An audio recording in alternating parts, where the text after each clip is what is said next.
Alright, in this video, we are going to talk about collecting like terms and brackets. Alright, this should be in your maths too for those who weren't here or for those who went for sports.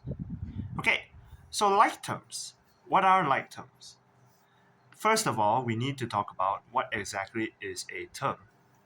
A term, for those who remember, it is the number of items inside your mathematical formula or equation or expression.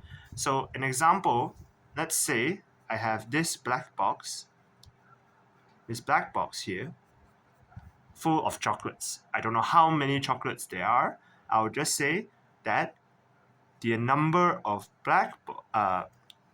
chocolates in this black box is x. X is the number of chocolates. Okay? In black box.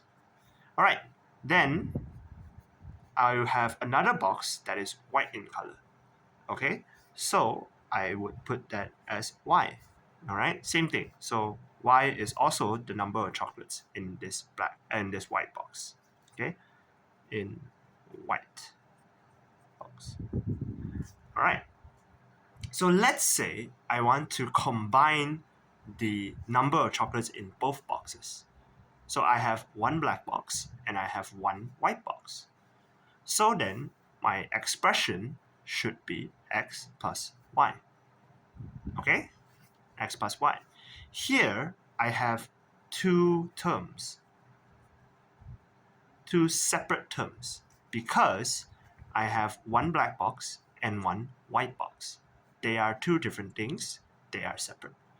Here's the question, what happens now when I have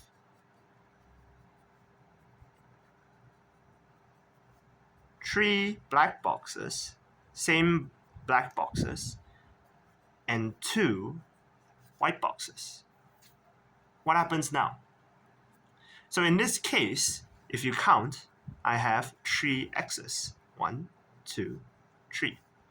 And then two y's. Alright? And then, if I were to say that I want all of it, I would have to add them all together. So if I have x plus x, 1, 2, 3, that tells me I have 3 x's. Remember that the 3 is telling you how many of the variable there is. It's called the coefficient, so it is 3x. Here, you have 1y, 2y, so y plus y equals to 2y.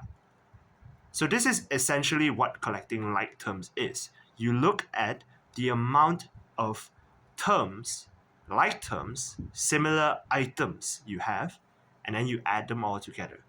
There are times where you would subtract the term. Example, right now I take away one black box. Then right now it is considered as minus. Instead of minusing 1, because that is separate, this is not minus 1. Minus 1, it would mean something else.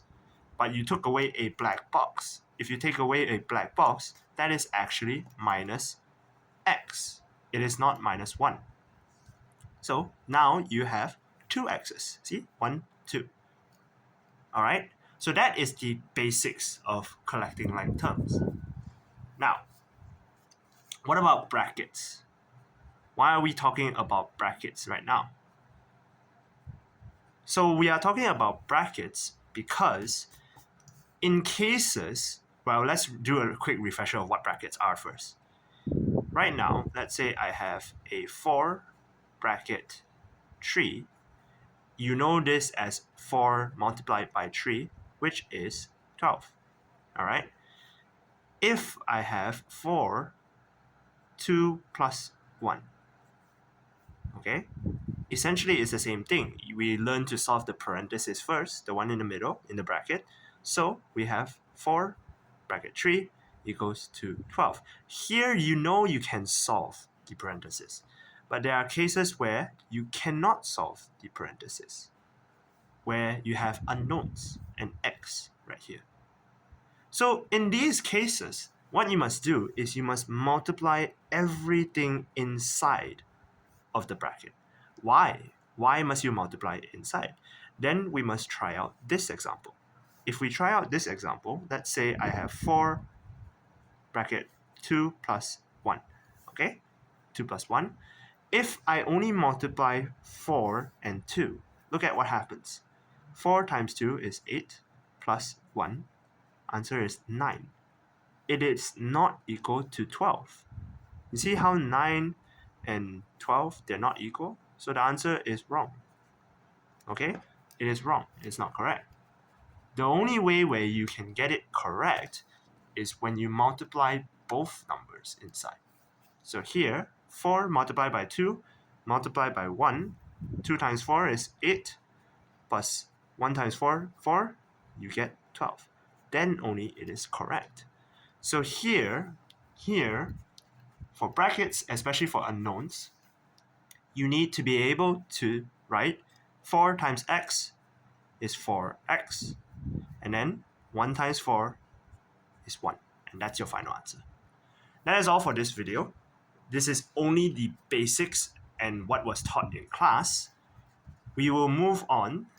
Other videos will talk about more examples and whatnot. So check out the other videos, and if you're feeling tired, you can stop here and learn at your own pace. Do your best, especially for those who weren't in class. I hope this helps.